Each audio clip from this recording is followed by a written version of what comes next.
Bem-vindos ao nosso canal da Solidária TV. Neste canal irão encontrar muitas coisas, entre elas, muita informação sobre a nossa instituição, muitas atividades e, sobretudo, muita Palavra de Deus. Para qualquer dúvida, não hesite em entrar em contacto connosco.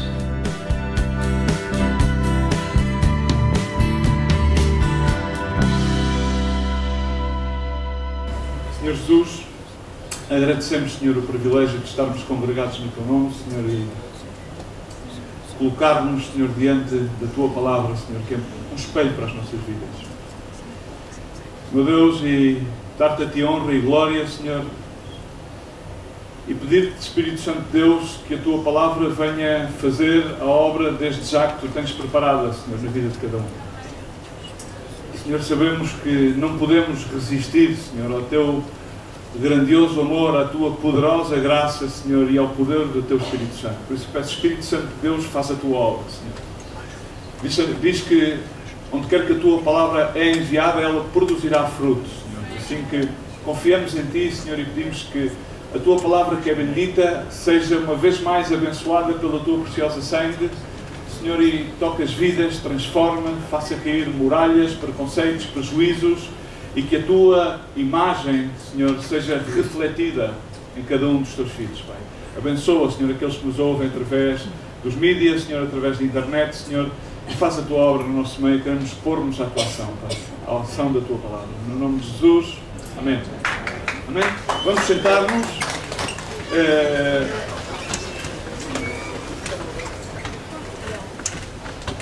E o coração é enganoso mais que todas as coisas. Falámos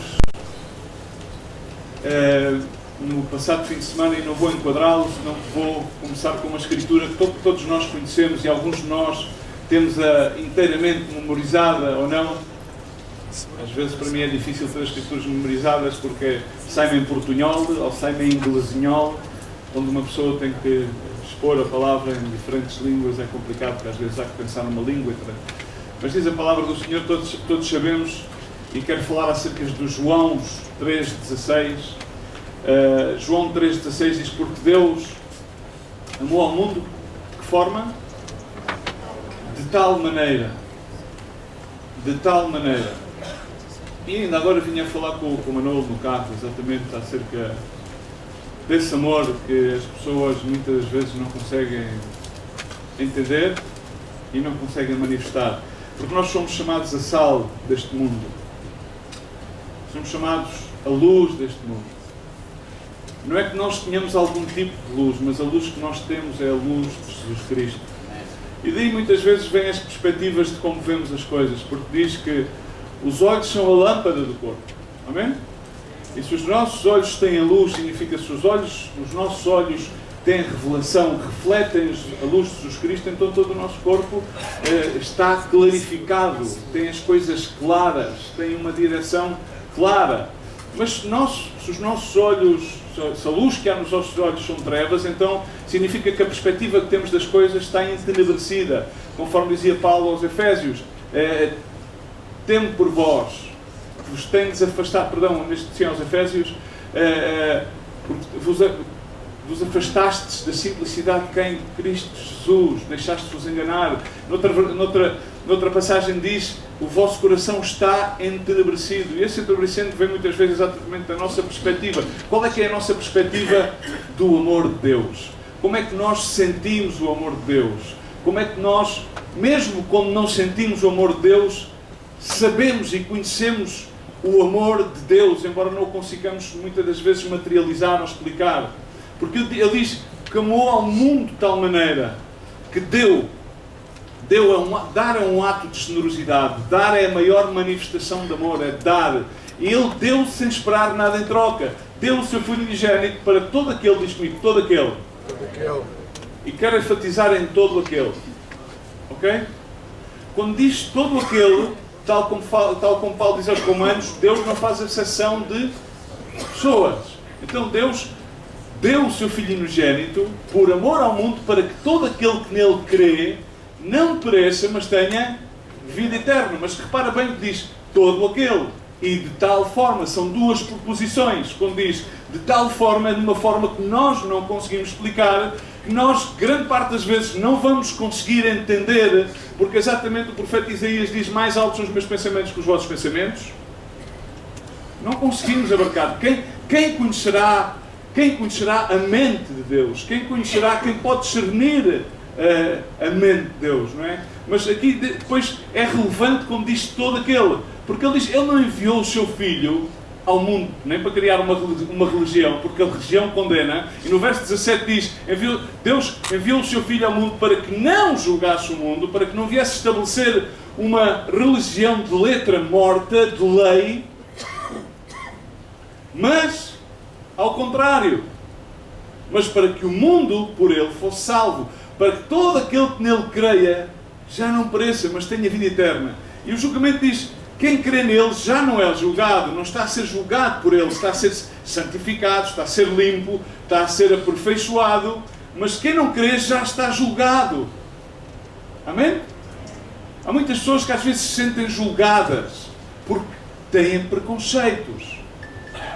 E essas pessoas, nomeadamente, não têm preconceitos acerca deles, têm preconceitos acerca de todos os outros. Por isso ele diz, para que todo aquele significa todos. Ok? Amém? E o julgamento é este: a luz veio ao mundo e os homens amaram antes as trevas do que a luz, porque as suas obras eram más. E comigo, as suas obras eram más. Será que as nossas obras são boas?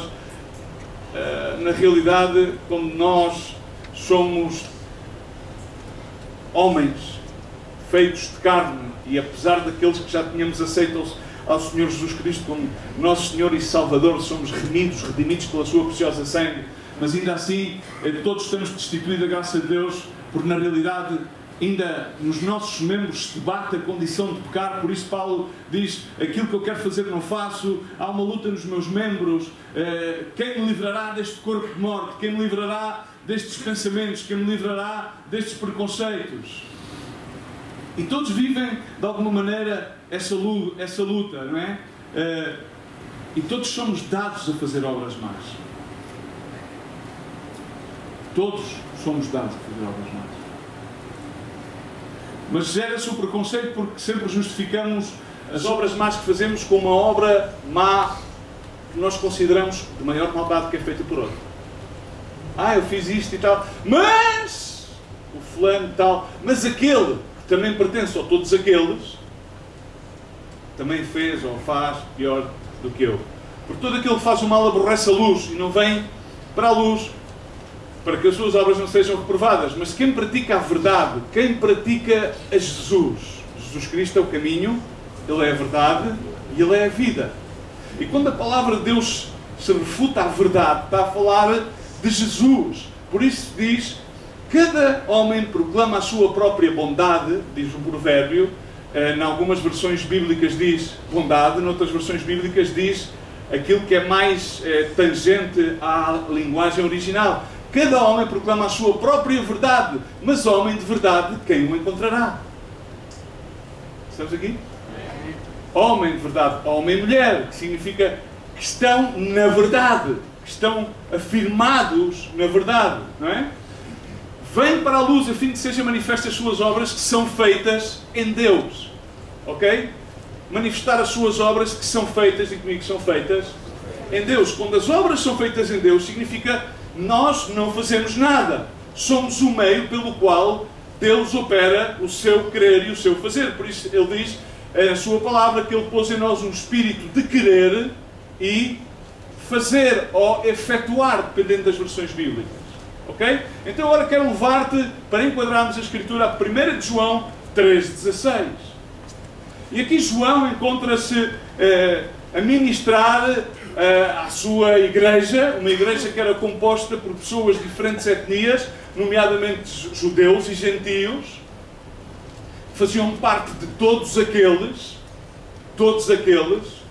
que podiam crer ou que tinham crido, mas existia uma grande divisão entre aquelas pessoas. E então João começa a ministrar-lhes acerca do amor de Deus, para que passasse a haver algum tipo de inclusão e de romper barreiras entre as diferentes etnias. A palavra de Deus diz que um dos sinais dos últimos tempos é que haverá divisões entre as etnias, haverá rumores de guerras, haverá pestes, haverá tempestades, haverá tudo aquilo que nós vemos. Mas já neste então existiam essas divisões. E diz 1 João 3,16 que nisto conhecemos o amor que Cristo... Alguém termine, por favor, porque às vezes acho que ficou desfocado isto. Que Cristo... 1 João 3,16. Nisto conhecemos o amor. Como é que nós conhecemos o amor? Que somos bons, que já somos redimidos, que já somos aceitos. Que somos amados. Não. Que Cristo deu a sua vida por nós. Agora, ponto e vírgula significa, primeira afirmação, João está a dizer-lhes, olha pessoal, ok? Não há nenhum mérito em vocês pensarem que amam ou que são amados. Aqui o grande mérito é este. A única maneira que nós vamos conhecer o amor de Deus é conhecer o mistério da generosidade de Deus, que deu o seu Filho unigênito. Porque Ele amou de tal forma. Então, Ele deu a sua vida por nós, diz aqui, e nós, a seguir faz-lhe um ponto de exclamação e segue com o que é que implica conhecer o amor de Deus. E conhecer o amor de Deus implica, da mesma forma, por isso também Paulo, quando escreve aos Filipenses, diz: haja, pois, em vós este sentir, o mesmo sentir que houve em Jesus Cristo, que não se aferrou à sua forma de Deus, senão que entregou-se a si mesmo, entregou a sua vida à morte, obedecendo à palavra, e entregou-se à morte e morte de cruz, que era a forma mais vil naquele então de ser julgado e de morrer. Então diz, e nós devemos dar a vida pelos irmãos. Amém? Diz à tua pessoa que está ao lado, devemos dar a vida pelos irmãos. E como nós lemos estas palavras, ok? Isto parece altamente poético. É emocionante, vibrante. Cristo deu a sua vida por mim. Uau! É ou não é? Como nós... Cristo deu a sua vida por mim. Cristo deu a sua vida por ti. Ok? Agora, vem a outra parte da proposição. Que diz, nós, tu e eu, devemos dar a vida pelos irmãos. Noutras versões bíblicas diz que devemos entregar a vida pelos irmãos. Ok? E quero ir mais à frente, aqui no verso 19.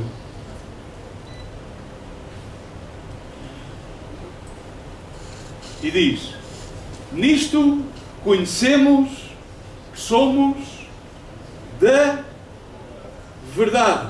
Amém? Nisto conhecemos que somos da verdade. E diante dele asseguramos o nosso coração. Ok? Entre o verso 16 e 19, lê-se desta forma, no verso 17. Pois quem tiver bens do mundo e vendo o seu irmão necessitado, e lhe cerra as suas entranhas ou o seu coração, dependendo das versões bíblicas, como estará ele na caridade? Como estará ele no amor de Deus? Meus filhinhos, não amemos de palavra nem de língua, mas por obra e em verdade. E no verso 19, nisto conhecemos que somos da verdade. Nisto conhecemos que somos de Cristo. E diante dele asseguramos. Significa asseguraremos o nosso coração, confirmamos o nosso coração. O tema principal que João está a abordar é de que nós possamos assegurar o nosso coração. Amém? O grande problema que existe nas nossas vidas é aquilo que nos leva a criar preconceitos e prejuízos. São as coisas que podemos definir por uma única palavra: inseguranças. Uma pessoa em insegurança, para se afirmar e para se assegurar, é capaz de querer, por exemplo, ter domínio sobre os demais. Realiza-se em ter poder, em ter autoridade, e que isso seja aquilo que seja a sua âncora. O seu coração é um coração inseguro. Não tem certezas. E então é predisposto a cometer erros, a tomar más ações. Agora, este tema aborda na realidade em que nós devemos viver uma vida de dar-nos pelos irmãos. Dar, e o que é que significa dar-nos ou entregar-nos pelos demais? Render é outra palavra, render a nossa vida pelos irmãos. E quando nós passamos a que isto seja uma ação real nas nossas vidas, que é unicamente possível por entender o amor de Cristo em nós e mediante a graça de Deus, o que é que significa? E eu fui ver qual era o significado original de dar a vida ou entregar a vida. É morrer. Literalmente é morrer. Morrer. Então, ao fim e ao cabo, quando João aborda isto, e quando eu estou a abordar-te esta palavra, na realidade estou a falar acerca de morte. Morte. Porque o grão que cai à terra e não morre, não pode dar fruto. Então vejamos uma coisa. Assegurar significa, asseguraremos os nossos corações, significa confirmar a obra de Deus no nosso coração. Estamos aqui? Então, quando nós dispomos-nos a entregar a nossa vida, dar a nossa vida, morrer a ti mesmo. Porque, nomeadamente, nós começamos a pensar, não, isso é difícil. Mas, na realidade, é uma bênção. E isso é a única coisa que vai produzir segurança, firmeza no nosso coração. A palavra de Deus diz literalmente, palavras de Jesus Cristo, aquele que queira encontrar a sua vida, perdê-la por mim. Significa que o paradoxo no reino de Deus é que tu tens que deixar para trás para poderes encontrar. Significa que tu tens de perder para ganhar. Ou seja, tu hoje dizes a alguém, oh, irmão, tens que perder para ganhar. Isso não... Vamos lá ver uma coisa, parece que não tem senso. Tem senso perder para ganhar? Na nossa mentalidade não tem, porque nós somos extremamente competitivos. Paulo encontrou várias situações em Corinto, uma delas era a comparação. E muitas das vezes as pessoas passam a vida a comparar-se. Comparam-se porquê? Porque no seu interior há uma insegurança e a maneira de afirmar-se nas suas inseguranças é competir-se, comparar-se para poder afirmar, é que eu faço, é que eu sou, é que eu isto, é que eu outro. E afirmam a sua identidade não naquilo que são em Cristo, essas novas criaturas que deixaram tudo para trás, significa deixaram, repara, deixaram, morreram, arrumaram para ganhar a nova identidade que está não naquilo que Deus fez por nós, mas naquilo que Deus é. Estamos aqui? E Deus é amor. E no compêndio do amor englobam-se muitas outras coisas. Deus é verdade. É a única verdade. Por isso não vale a pena que nenhum de nós estejamos a proclamar a nossa própria verdade, a nossa própria bondade. Porque Deus está à espera de pessoas que estejam dispostas a perder para ganhar, a morrer para viver. Faz sentido? Claro que faz sentido. No reino de Deus faz sentido. Significa, a palavra de Deus ensina que o caminho para cima é ir para baixo. A palavra de Deus diz que o maior é o menor. A palavra de Deus diz que aquele que seja primeiro, seja aquele que serve. A palavra de Deus ensina-nos que aquele que se considera a si mesmo como mestre passa a servir os demais. Estamos aqui?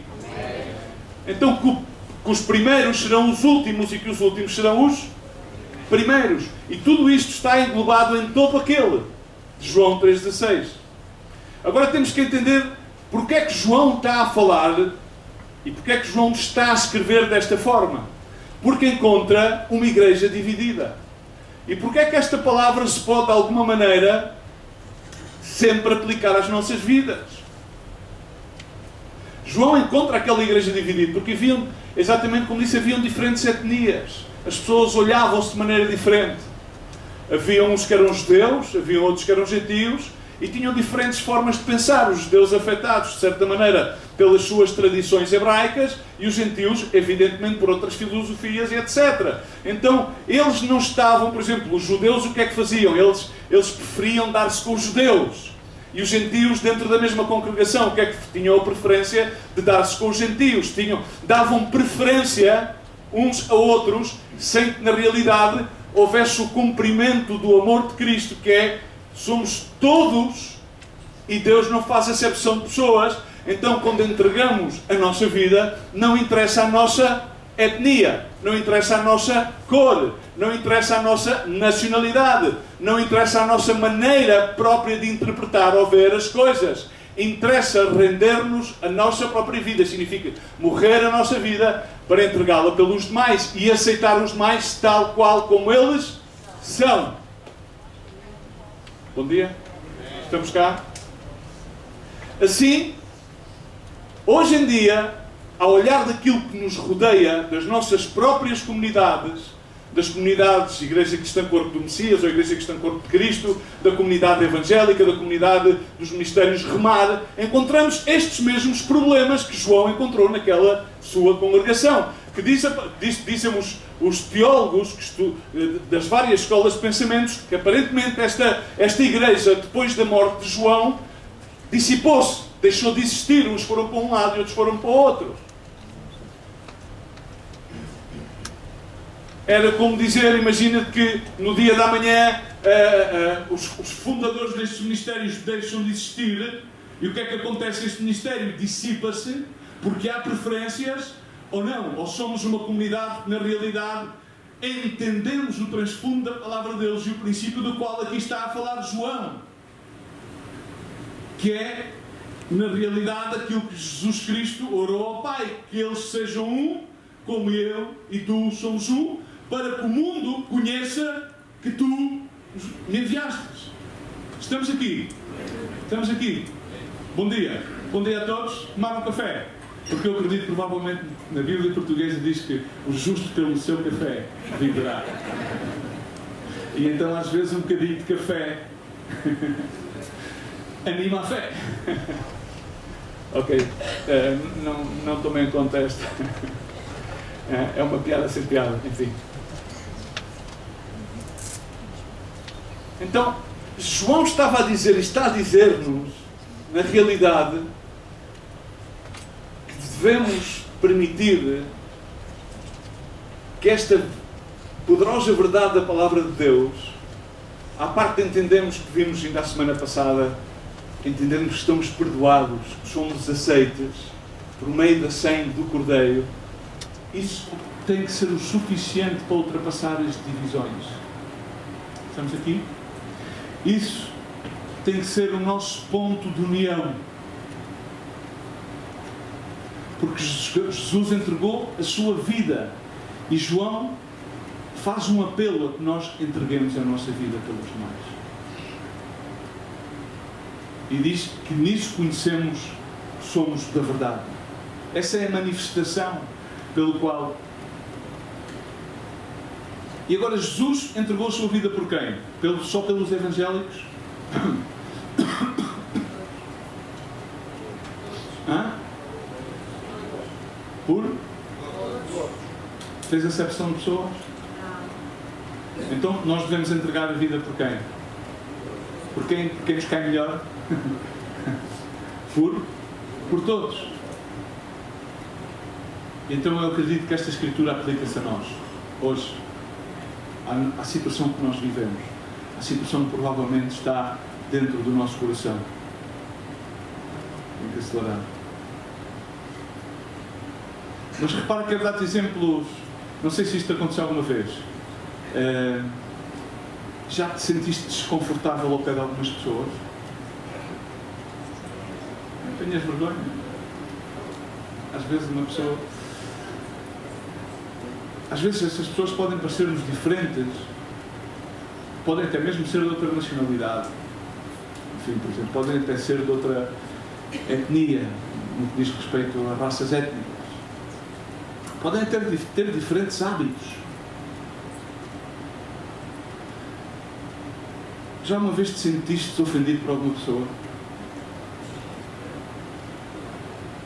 Eu faço, levanta a mão por acaso, isto não é uma coisa que me encaixa, não sou uma pessoa... Não ofendo, mas levanta a mão para animar-vos, ok?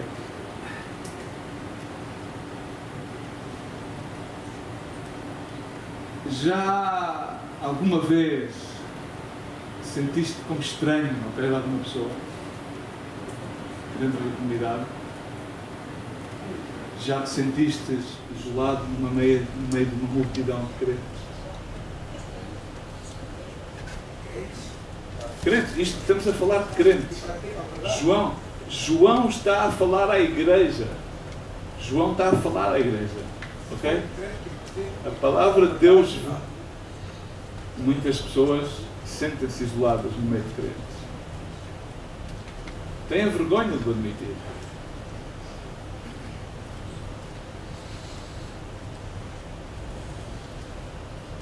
E há hoje em dia um ensinamento como assim meio humanista, em que diz, pessoal, a gente temos que nos levar bem. Tem que ser... Não.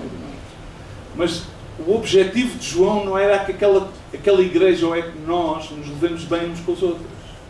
O objetivo é que nós, a igreja, esta comunidade ICCM, por meio da graça de Deus, façamos aquilo que Deus quer.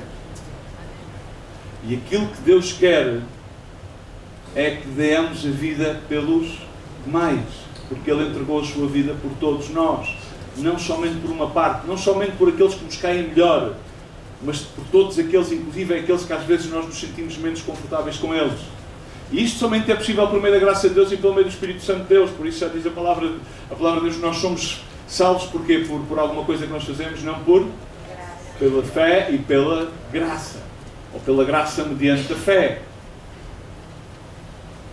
E agora queria aprofundizar isto numa coisa muito simples. O que é que na realidade significa entregar as nossas vidas?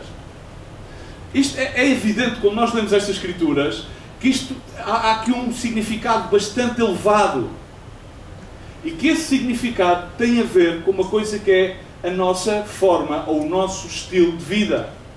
E essa é a nossa forma de viver, o nosso estilo de vida como uma comunidade, como filhos de Deus, aos quais nos foi dada autoridade, diz a palavra de Deus, a autoridade de parte de Deus, para sermos filhos de Deus. Então, isso deve tipificar. E quando eu digo tipificar, vamos também aqui, eu quero sempre romper um paradoxo, que é o paradoxo de, temos que ser exemplo. Nós só vamos ser exemplo quando há uma transformação na nossa vida. Agora, podemos muitas das vezes não conseguir ser exemplo em todas as áreas. Por isso é que Deus, através da sua palavra, nos vai purificando, santificando e aperfeiçoando. Amém? Então temos que muitas das vezes aceitar certas e determinadas frustrações, que há coisas que não estão na nossa mão de fazer, de exemplificar ou de tipificar, porque nós não podemos emanar os frutos do Espírito Santo. É a obra do Espírito Santo que emana os seus frutos. E são esses frutos que evidenciam, tipificam e manifestam que nós somos da verdade, somos filhos de Deus. Agora, na nossa comunidade, a forma de nós vivermos tem que ser uma forma de entrega, uma forma na linguagem original, esta entrega, esta dar, significa, como disse ainda há pouco, morrer. Significa morrer literalmente. E sabemos, pela história da Igreja, que houve muitos filhos de Deus que foram mártires. A palavra de Deus no Pentecostés fala que sobre vós descerá o poder, e esse poder, traduzindo exatamente do grego, significa poder para ser mártires, para entregar a vida por a causa, para estar dispostos a morrer pela causa. E na realidade houve pessoas que foram mártires pela causa, por defender outros, por defender a causa da fé. Mas hoje em dia ainda acontece em alguns países e acontece em alguns lugares do mundo. Há muitos cristãos que são perseguidos à morte. Amém? Não sabem isso? Há muitos que hoje em dia ainda são mártires. Mas é este grupo de pequenos privilegiados que estamos aqui, e há outros mais que vivem noutra área do mundo que é considerado a sociedade ocidental. Como é que nós aplicamos esta escritura de morrer literalmente, se não somos capazes de provar ainda como outros o provam na sua própria carne, de realmente serem mortos, torturados e não negar a Jesus Cristo? E como é que nós vamos entender esta escritura? Então, para isso, nós vamos ter que permanecer no contexto da mesma Escritura. Há muitas pessoas que agarram uma Escritura, sacam-na de contexto simplesmente para tratar de justificar certas e determinadas linhas de pensamento. Agora, o pensamento que nos transmite esta palavra está aqui contextualizado. Diz no verso 11 ou 12, porque esta é a mensagem que ouviste desde o princípio. E dá-nos um exemplo. Não como Caim, que era do maligno, que era do mau, e matou o seu irmão. E por que causa o matou? Porque as suas obras eram más. Por exemplo, na tradução do King James Version, na amplificada, diz porque o odiou. Odiou o seu, que é primo. Quem é que ele odiou? O seu irmão. Os primeiros filhos de Adão e Eva, Caim e Abel. Abel era o primogênito, trouxeram-lhe oferta a Deus. E Deus agradou-se mais da oferta de quem? De Caim ou de Abel? Este microfone está um bocado impopular. Qual é que foi a oferta que Deus se agradou? Trouxe-lhe o quê? Um primogênito dos seus cordeiros. Então existem aqui duas palavras que são exatamente a mesma, que é primogênito. E primogênito significa primeiro. Mas também Caim trouxe-lhe da sua colheita. Trouxe-lhe o melhor da sua colheita. Mas Deus preferiu a Abel porquê? Por causa que era um cordeiro? Primeiro porque Abel era o primogênito, era o primeiro. Ok? Primeiro por isso, porque Abel era o primogênito. Segundo, porque ele trouxe o primogênito dos seus cordeiros. E isto refuta aquilo que a palavra de Deus sempre ensina. De que Deus tem que estar em primeiro lugar em todas as coisas. Amém? Estamos aqui? E foi claro. Mas não aborreceu a Caim. Ou seja, não ficou chateado com Caim. Mas o que é que aconteceu? Rapidamente, e não vamos entrar na história, que todos nós conhecemos a história, algum sentimento, aqui estou a exatamente, estou a meter a pata entre o Caim e o Abel, porque Caim era primeiro, mas enfim, primogênito foi a oferta. Eu às vezes faço aqui sempre os trocadilhos. Na realidade, Caim era o primogênito, mas Abel trouxe-lhe o primogênito dentro dos seus cordeiros.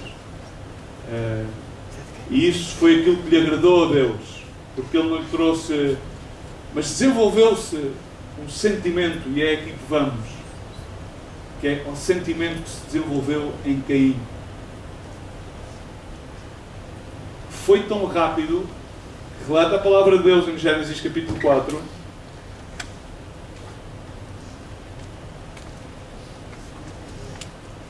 que o assassinou. E quando fala de obras más, que obras más serão essas? E aqui vem a primeira coisa, como é que nós devemos morrer? Devemos morrer pelos irmãos. Como é que nós devemos morrer? E eu vou falar de 3 pontos muito rápidos. A primeira coisa que devemos morrer primeiro é morrer ao ódio, morrer à maldade. Mas se tu dizes, não irmão, eu não odeio ninguém. Eu não odeio ninguém, eu dou-me bem com toda a gente. Morrer à maldade. E esta primeira história de Caim e Abel, que são os primeiros filhos de Adão e Eva, exatamente manifestam isso. Abel traz-lhe o primogênito dos seus cordeiros, que tipifica o filho unigênito, o primogênito de Deus. É exatamente a tipificação disso. E o que é que desenvolve o coração de Caim? Uma coisa que se chama... O quê? Ajudem-me a vocês. Inveja. Agora entendemos que inveja, ciúmes e outros sentimentos facciosos que fala a palavra de Deus são sinónimos de ódio, de maldade.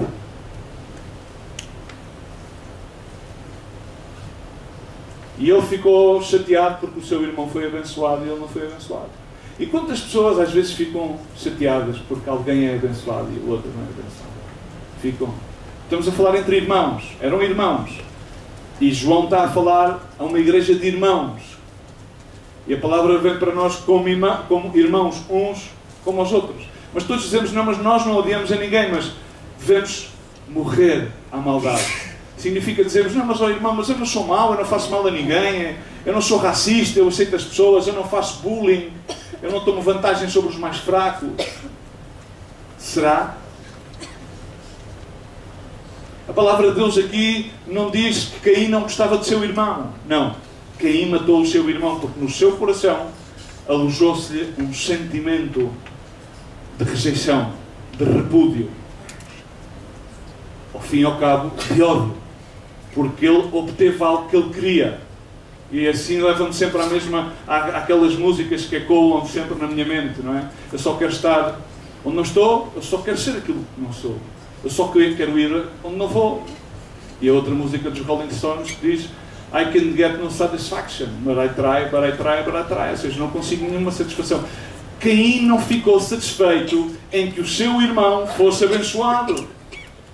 E nós dizemos, não, mas eu não há ideia, mas temos que morrer esse ódio. Porquê? Porque todos nós somos dados a ter ciúmes. Todos nós somos dados a ser invejosos. Todos nós somos dados a ter sentimentos facciosos. E se nós formos ver a um dicionário amplo, vamos ver que o que é que significa ódio? Ódio significa desprezar, significa ignorar, significa evitar. E muitas vezes, na realidade, nós evitamos pessoas e nós ignoramos pessoas. Por isso é que há bocadinho perguntei quantas vezes é que tu te sentes inconfortável ao pé de pessoas, de irmãos? Não estou a falar de irmãos que nos damos na comunidade. Na comunidade do corpo, inclusive, é evangélico, é como a igreja num todo. E às vezes, quantas são as vezes que tu, por exemplo, tens de sentir, oh, lá estão aqueles agora outra vez. E tomas o outro lado para tratares de evitar o contacto. Oh, lá vem agora aquele, outra vez. Isso é uma manifestação de ódio. A palavra diz em Tiago, de onde vêm as guerras e as contendas, capítulo 4, entre vós, porventura não vem disto, não vem dos vossos deleites, que nos vossos membros lutam, guerreiam, cobiçais e nada tendes, logo matais.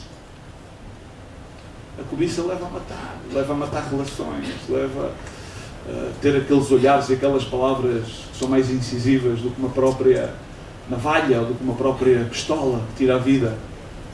Invejais e não podeis alcançar, combateis e fazeis guerras. Discutes por isto, por coisas que não têm nexo, que não têm sentido. E nada tendes porque não pedis. Pedis e não recebeis porque pedis mal, para gastardes em vossos deleites. Infiéis, não sabeis que a amizade do mundo é inimizade contra Deus, portanto qualquer que quiser ser amigo do mundo constitui-se amigo de Deus. Todos nós sabemos e conhecemos esta Escritura. Isto, na realidade, está a manifestar como é que nós vamos morrer ao ódio. A deixar de invejar. Eu não tenho que invejar. Tu não tens que invejar outro. Se por alguma maneira ele pode estar mais abençoado ou não. No dia que falava com o irmão por qualquer coisa, a trocar umas mensagens, e ele dizia, não, há cá pessoas que veem isto, veem o outro, e veem estas imagens nas redes sociais. E eu digo, olha, se calhar, provavelmente deverias ensinar uma coisa que Deus nos ensina na sua palavra. Diz que o homem natural vai ao espelho, e esse espelho é o espelho da palavra, e quando vai esquece da sua condição. E então o que é que tendencialmente as pessoas fazem de forma natural? Olham aos outros e comparam-se, já falámos disto há bocadinho, comparam-se com os outros, para justificar as suas próprias condições, os seus próprios feitos, as suas próprias atitudes, os seus próprios pensamentos. Então o que é que fazem? Não, é claro que depois veem as pessoas desta maneira, pois na realidade a palavra de Deus diz que quando as pessoas agem desta maneira, não estão a morrer, e aquilo que a palavra de Deus nos diz para entregarmos uns pelos outros é morrermos ao ódio, morrermos aos sentimentos facciosos. E então o que é que estão? Estão a alimentar sentimentos facciosos, estão a comparar-se com os outros e estão, inclusive, a criar imagens. O que as pessoas fazem hoje nas redes sociais é criam uma imagem falsa, criam uma personagem falsa. Vamos a ver, irmãos, já basta com que nós várias vezes durante o dia estamos a criar uma imagem de nós mesmos que não é real. Que tal estás, irmão? Tudo bem, na realidade não está tudo bem, mas é lógico que tu sentes o sentimento faccioso, que também é vergonha. de assumir certas e determinadas coisas na tua vida, sabendo que dessa maneira, se tu não as assumes, mas é que eu assumo, não as assumes para os demais, para alguém que possa acompanhar-te em oração, possa te dar uma palavra de ânimo, uma palavra de demonstração, uma palavra de encorajamento, isso não vai liberar-se do teu coração. Amém? E então todas estas coisas das redes sociais, o que é positivo, não te alimentes, nem alimentes as redes sociais para justificares-te de quem tu és, ou aquilo que fazes, nem te alimentes das próprias justificações dos outros, porque são falsas imagens, são máscaras que mais tarde ou mais cedo vão cair. Amém? E nós não temos que ir a um baile de máscaras, como iam na antiga antiguidade, quando as pessoas iam ao baile de máscaras, o que é que faziam? Todos bem trajados, e o que é que faziam? Levavam uma máscara a tapar o seu rosto. Por isso é que a palavra diz que nós, de rosto descoberto, somos transformados de graça em graça. Mas como? Com o rosto descoberto, tal e qual a nossa condição. Amém? Então muitos destes sentimentos é tudo aquilo que é exatamente ao que devemos morrer. Morrer ao ódio, morrer à inveja, morrer ao querer aparentar uma coisa que não somos, morrer ao ambicionar aquilo que não nos compete. Não? E devemos, como diz a palavra de Deus, não conformarmos este século, senão, e devemos ter a cordura de tomar sempre os demais como superiores a nós mesmos. Ter essa humildade. Estamos aqui. E depois a materialização do verso 16, em seguida no verso 17, diz: pois quem tiver bens do mundo e vendo o seu irmão necessitado, lhe fechar o coração, como pode permanecer nele? O amor de Deus diz fechar o coração. E a segunda área na qual temos que morrer é fechar o coração. Não feches o teu coração. E há muitas pessoas que fecham o seu coração. Tu já viste, não sei se já viste, ou se já experimentaste chegares a uma hora que tu precisas de ir a um sítio, a uma rua, sei lá, ir à farmácia, ou tens de tomar uma emergência, e chegas àquela hora, àquela rua onde há uma data de comércio e começam os roller shutters, esses de metal a fechar e outros assim, está tudo fechado. Imagina-te que alguém tem uma necessidade no nosso meio e aquilo que se sente por parte dos irmãos é exatamente o fecho da loja. Fechou-se a loja. Imaginas isto? Ou já experimentaste isto? O que é que não fechar o coração significa exatamente o contrário. É que devemos estar disponíveis. E aqui fala de algo que é quando alguém tem uma necessidade. Pode ser uma necessidade material, pode ser uma necessidade anímica, pode ser uma necessidade espiritual, e nós devemos estar disponíveis.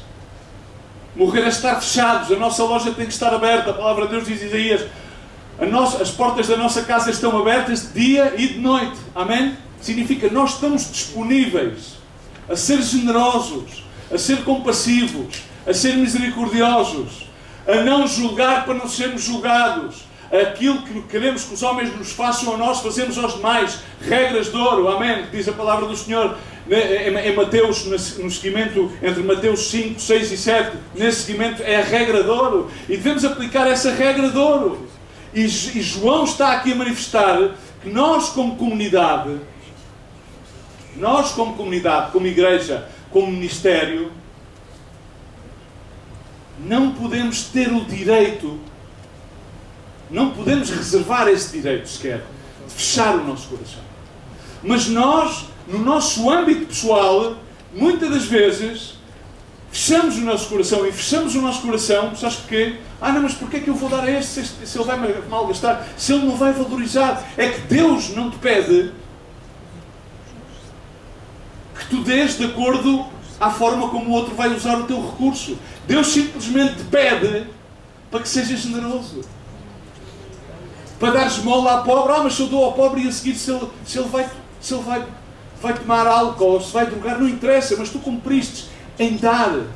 E o dar de forma generosa, de forma simples, pode romper os preconceitos. Quando tu fazes ao contrário, então o que é que acontece? Tu estás a criar um preconceito, um prejuízo. Eu não dou porque se calhar ele vai-me fazer não sei o quê. Eu não tenho tempo para lhe dizer uma coisa, eu vou mas é fechar a loja agora porque eu já sei como é que é. As palavras que eu lhe vou dizer vão cair em saco roto. E isso não é ser generoso, isso é fechar o teu coração. E nós, como filhos de Deus, não temos o direito de fechar o nosso coração. Por isso devemos morrer essas atitudes egoístas, dizer, não, este é o meu canto, eu não posso por isto ou por outro ou por outro. Não, nós temos que estar disponíveis a ser generosos, continuamente ter um coração aberto a entregar as nossas vidas, a morrer aos nossos prejuízos e preconceitos, a morrer aos nossos próprios julgamentos. Nós estamos habituados a dizer assim, não, mas é que para que eu te faça isto, ou para que eu te abençoe, ou para que eu te dê uma certa e determinada benesse, tu tens que ganhar o meu respeito. Agora eu faço-te uma pergunta. E nós ensinamos isto aos nossos filhos. Que é mau. As pessoas devem ter respeito por todas as pessoas. Ok? Com as suas reservas, porque na forma legal há certos e determinados comportamentos dos quais nos devemos reservar. Ok? Inclusive legalmente, e dos quais nos devemos defender. Mas nós devemos respeitar as pessoas. Para todo aquele que nele crê. Todos. De tal maneira amou ao mundo. A quem? A todos aqueles que estão no mundo. Não o mundo como um sistema, mas a todas as almas. Estamos aqui, irmãos. Então o que é que acontece? Nós, irmãos, como uma comunidade, como filhos de Deus, quando professamos a palavra de Deus, não temos o direito a reservar-nos de ser compassivos com uns ou com outros, simplesmente por uma questão facciosa. Não podemos fazer isso. Nós devemos de aplicar a compaixão com todos, a generosidade com todos. Não devemos dar cabo, não é, mas é que se eu lhe faço isto não vai ter nenhum efeito. É que o efeito não o vais causar tu, nem vai causar nenhuma coisa que tu digas ou faças. É quando tu estás rendido nas mãos de Deus, então o Espírito Santo vai-te usar para que Deus faça a obra na vida da pessoa tal. E provavelmente tu não o vais a ver, mas um dia aquela semente caiu à terra e irá produzir o fruto. E haverá acontecer alguma coisa naquela vida. E muitas das vezes, mais ao largo dos anos, vamos encontrar pessoas que vêm e nos dizem, olha, recordas-te? Sim, olha, disseste-me assim, ou deste-me assim, e a partir dali houve qualquer coisa que venha à minha mente e ao meu coração, e eu passado uns tempos, entreguei a minha vida ao Senhor, e eu sou salvo, eu estou a servir. Glória a Deus por uma coisa que é que tu não te reservaste a fechar o teu coração. Deves morrer a esse tipo de atitudes, não deves ser mesquinho. Fechar o teu coração significa que não deves ser mesquinho para com as pessoas. E há pessoas que têm uma hipersensibilidade de mesquinhez e são tão mesquinhos que ao reservarem-se a certas e determinadas atitudes e pensamentos, eles próprios detêm a poderosa mão de Deus sobre as suas vidas. Amém? Deves ganhar o meu respeito. Agora, a pergunta que eu me faço e que eu te faço nesta manhã, nós ganhamos o respeito de Jesus? Não. Então quem somos nós para dizer aos outros, deves ganhar o meu respeito? Devemos dizer, eu respeito-te como eu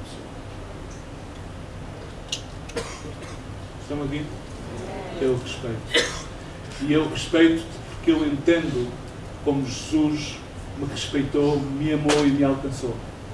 E isso é entender a profundeza do amor de Deus, a amplitude, a longitude, diz a palavra de Deus. Devemos ter um coração aberto uns com os outros. E isso é aquilo que fará com que a igreja seja eficaz. A eficácia da igreja. A luta não é tanto externa, senão é mais interna. Ouvimos isto durante vários dias no Congresso e anteriormente também. Então tu tens de batalhar com o teu eu para teres um coração aberto para com os outros teus irmãos, independentemente da sua circunstância, independentemente da sua situação, independentemente da sua etnia, independentemente dos seus prejuízos ou preconceitos. A única maneira de ajudar os teus irmãos é teres um coração aberto para com ele. E a terceira e último ponto para terminar é morrer uma ideia que todos nós temos, que é a minha vida. Quantas vezes ao dia tens a ideia que tu tens a tua vida? É tal a minha vida, bom, eu poderia servir de tal forma ou de outra maneira, mas a minha vida, a minha circunstância, a minha doença, há de morrer a ideia da minha vida. Em Gálatas 2:20, e vou ler parafraseado da paráfrase do James Peterson, a Bíblia, a mensagem diz desta maneira: de fato, Paulo escrevendo aos Gálatas, fui crucificado com Cristo.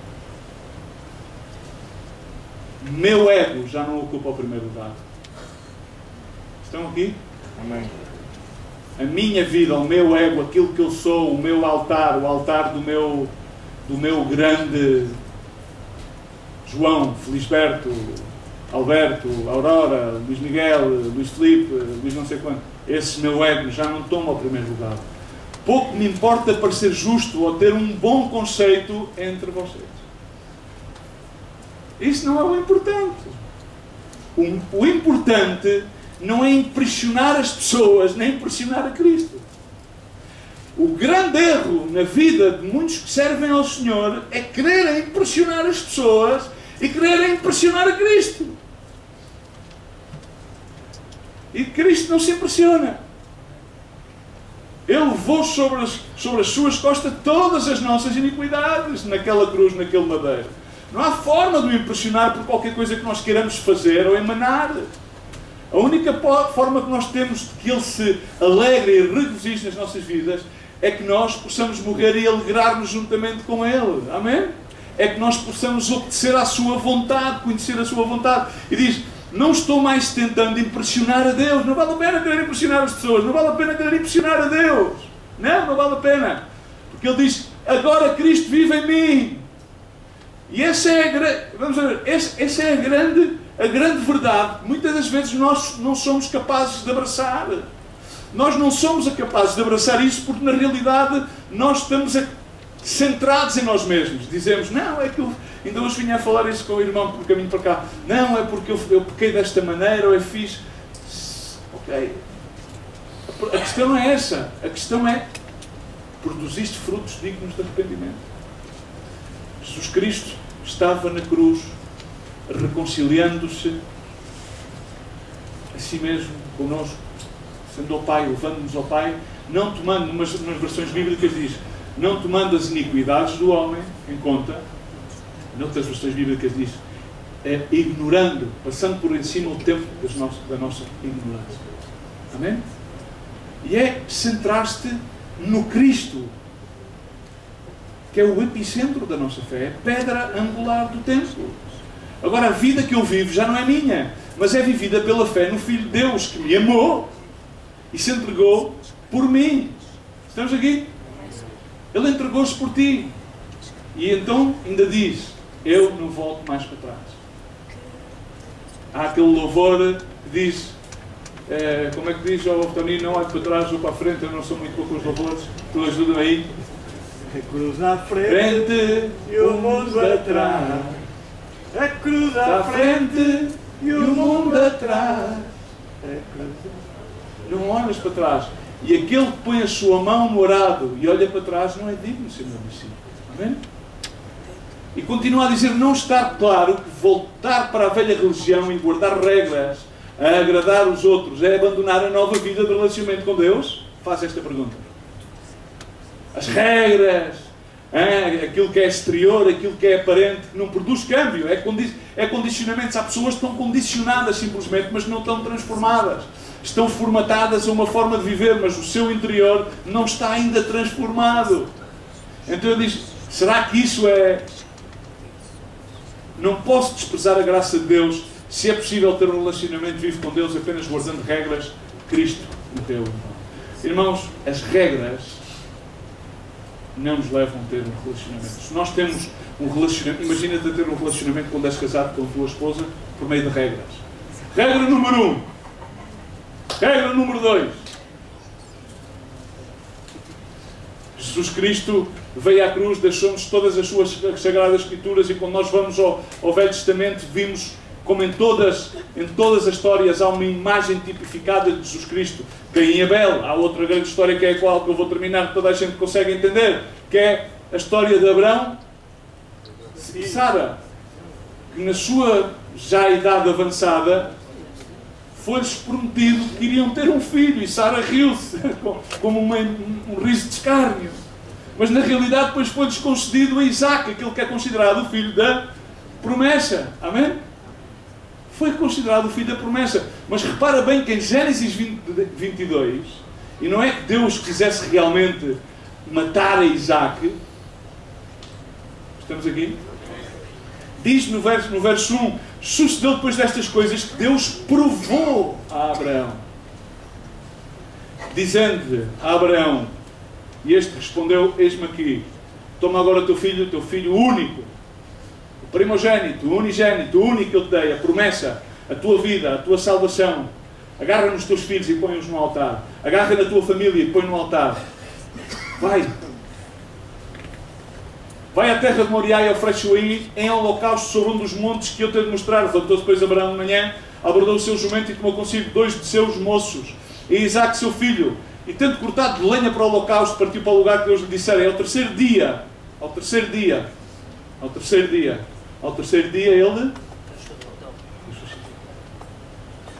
dia Abraão levantou os olhos e viu o lugar de longe e disse a Abraão aos seus moços, ficai-vos aqui com o jumento e eu uma mancebo iremos até lá, depois de adorarmos, foram fazer um culto. Amém? Fizeram um culto. Tomou também na mão o fogo e o cutelo e foram caminhando juntos. Agora imagina tu a caminhar juntos com o teu filho. E tu já vais com a lenha, com aquilo tudo preparado. Não é? Vamos imaginar isto. Agora, segundo várias vertentes de pensamentos, alguns dizem que Isaque já teria à volta de 20 anos, outros dizem que Isaque estaria entre os 20 e tal e os 30 anos. Ou seja, já razoável, já estava constituído, não é? Fisicamente. E Abraão era de idade avançada. Isaque vira-se para Abraão, o seu pai, e diz, meu pai, respondeu Abraão, eis-me aqui, meu filho. Perguntou-lhe, eis o fogo e a lenha, mas onde é que está o cordeiro para o holocausto? E Abraão dá-lhe uma resposta profética. Respondeu Abraão, Deus proverá para si cordeiro para o holocausto, meu filho. E os dois seguiram a caminhar juntos. Quando chegaram ao lugar, diz a palavra do Senhor, edificou o altar, pôs a lenha, armou e Isaque seu filho, e o deitou sobre o altar de lenha. Agora, quando vemos isto, a gente lê a história e diz, agora vamos materializá-la, vamos vê-la. Abraão, um homem de idade avançada, e um jovem com 20 e tal, 30 anos já. Achas que Abraão teve que colocar o seu filho à força? Porque diz literalmente a palavra que amarrou a Isaque. Achas que Abraão podia lutar contra a força de um jovem de 20 e tal anos? Mas ele amarrou de uma forma voluntária, morrendo à sua vida, abdicando da sua vida.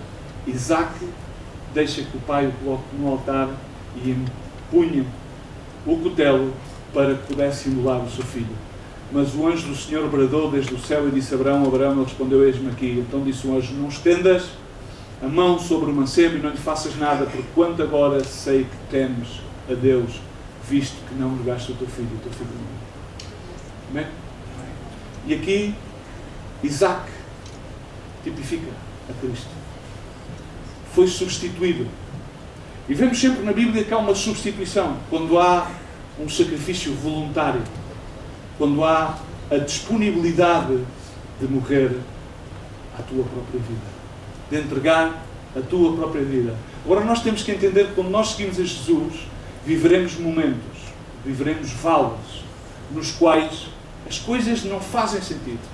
Aquilo que me acontece é que não pode fazer sentido, inclusive é que eu não mereço isto. Estas coisas não poderiam ser assim.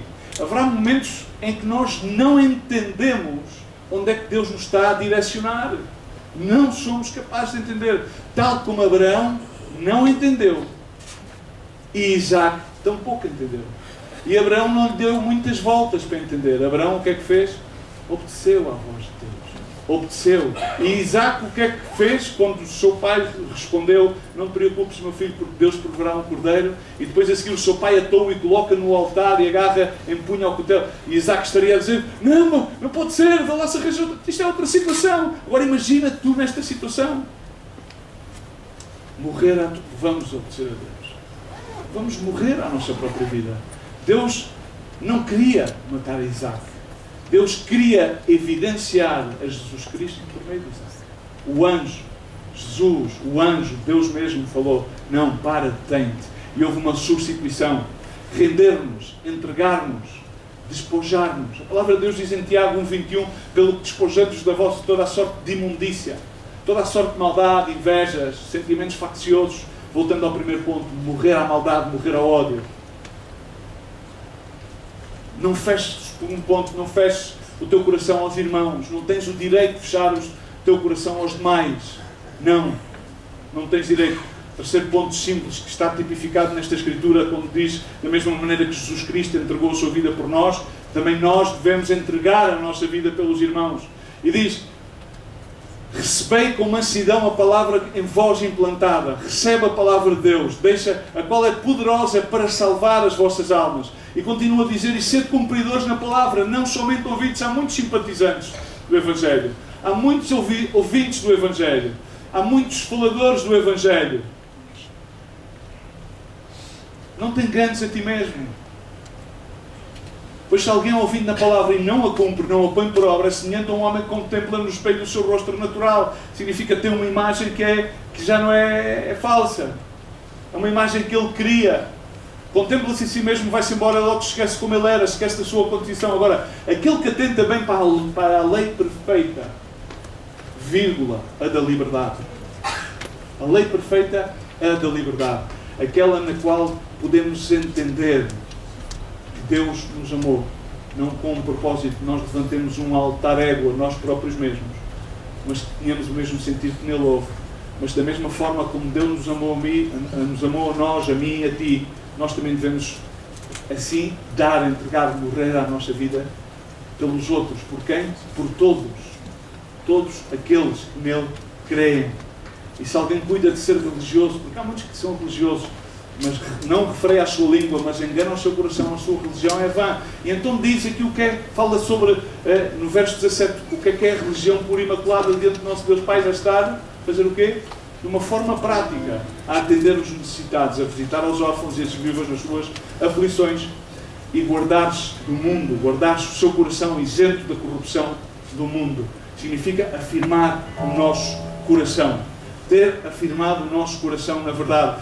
Volta a dizer Paulo em Efésios 4:22, a despojar-vos quanto ao procedimento anterior do velho homem. Rendimento, despojar, morrer do velho homem, da maneira como pensa, que está corrompido pelas concupiscências do engano, pelos seus desejos. E renovar-nos do espírito da vossa mente e a revestir-vos do novo homem, amém? Que segundo Deus foi criado em verdadeira justiça e santidade. E depois começa a falar de todas as ações que predispostamente nós, muitas das vezes, praticamos. E praticamos deliberadamente, deixai a mentira. Fala a verdade cada um com o seu próximo, pois somos membros uns dos outros. Era o que João estava a dizer. Não interessa se o outro é gentil ou se tu és judeu. Aquilo é que tu deves estar disposto a dar. Não interessa se a pessoa te cai bem ou te cai mal. Não interessa se cheira mal dos pés ou se cheira bem dos pés. Não interessa se ele é negro ou se é amarelo ou se é vermelho. Não interessa a etnia, não interessa a língua que fala. Não interessa, nada disso tem que ver. A ideia é que tu tens que despojar-te de ti mesmo e entender que tu és membro do outro. Estás aqui? Esse é o amor e assim afirmamos, assim asseguramos o nosso coração. Diz, airados e não pequeis, não se ponha sol sobre a vossa ira. Assim, muitas das vezes chateias, muitas das vezes, mas não te vais deitar sem pedir perdão. Diz a palavra do Senhor, não se ponha sol sobre a vossa ira, não deis lugar ao diabo. Ai, nós temos tanta facilidade em dar-lhe as culpas ao diabo. Mas nem... Não, ele simplesmente deixa-nos fazer as nossas artimanhas, não as dele, porque as dele já estão lançadas, mas não devemos ignorá-las. Aquele que furta, não furte mais. Deixa de furtar. Antes trabalhe fazendo com as mãos aquilo que é bom para que tenha que repartir com o que tem necessidade. Então o fruto do trabalho das nossas mãos é para quê? Para satisfazermos a nós mesmos? Não, é para repartir, para ser generosos com os demais. Se vem um irmão a ti, o que é que tu vais dizer? Não, irmão, não há problema, vamos orar por ti. Sim, irmão, vamos orar por ti, mas o que é que tu tens de necessidade? Qual é a tua necessidade? O que é que eu posso fazer por ti? Mas é que aquele irmão não me cai lá muito bem. Não, mas é que Deus não te disse para que ele te caísse bem. Deus disse-te simplesmente que deves atender a sua necessidade, independentemente de caia bem ou mal. Deves atender qual é que é a sua condição e atendê-lo. É simples, é prático, não tem muita demagogia. E no verso 29, Para terminar, até o 32 diz: cuidado para que da tua boca não saia nenhuma palavra torpe. Significa que da tua boca não saiam palavras de morte. Sabes que pela mesma língua, que é o mesmo diz a palavra do Senhor, saem palavras de bênção e maldição. Bênção e de maldição. Palavras de vida ou de morte. Mas Deus deu-nos o Espírito Santo, que é um Espírito Santo. O Espírito Santo não é um espírito de temor, é um espírito de amor, de poder e de domínio próprio e de equilíbrio. Para que pela nossa boca saiam palavras de vida. Às vezes até aquela pessoa até pode ter causado algum agravio. Mas não interessa, se tu és perdoado por Cristo, já tens que soltar em perdão e a seguir tens que dar uma palavra de vida. Porque as palavras de Deus são palavras de vida, não palavras de morte. Mas a que seja só unicamente boa para a necessária edificação, a fim de que seja ministrado a graça aos que a ouvem. Graça de Deus, a graça que edifica, a graça que não podemos entender, a graça que muitas das vezes não podemos explicar. E termina por dizer no verso 30, não entristeças ao Espírito Santo de Deus, no qual tu foste selado para o dia da tua redenção. Como é que não vais entristecer?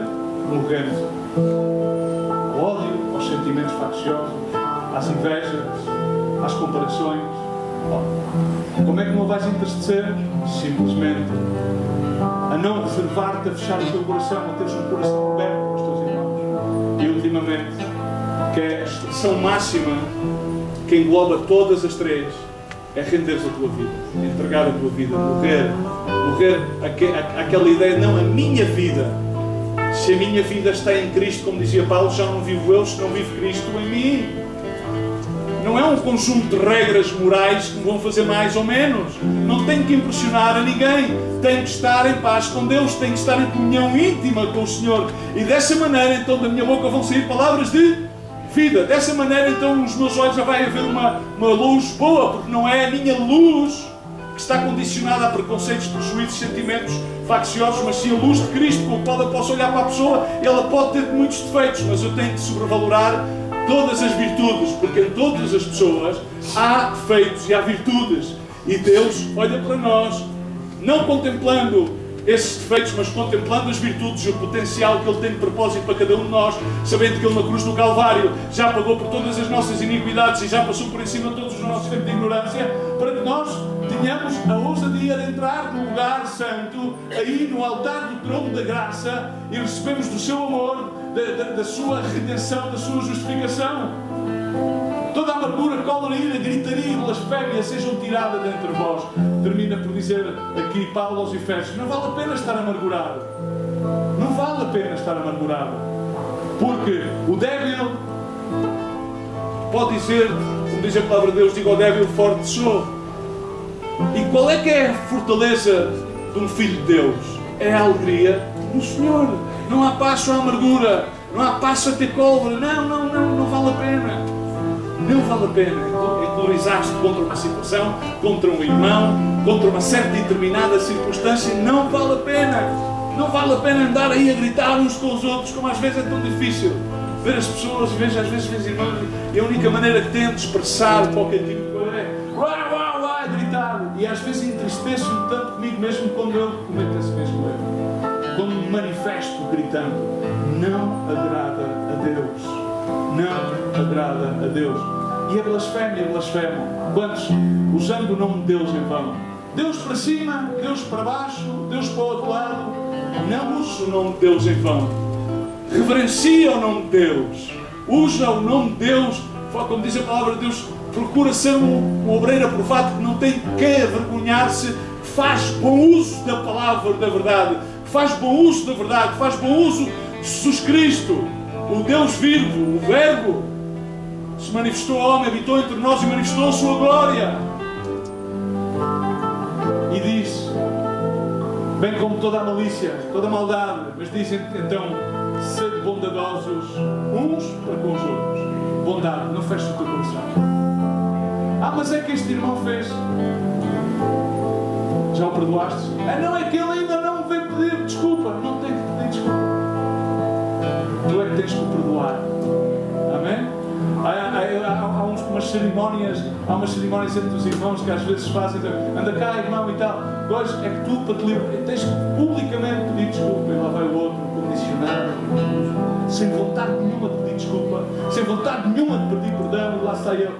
Operou alguma coisa o Senhor aí? Não, porque é vontade do homem.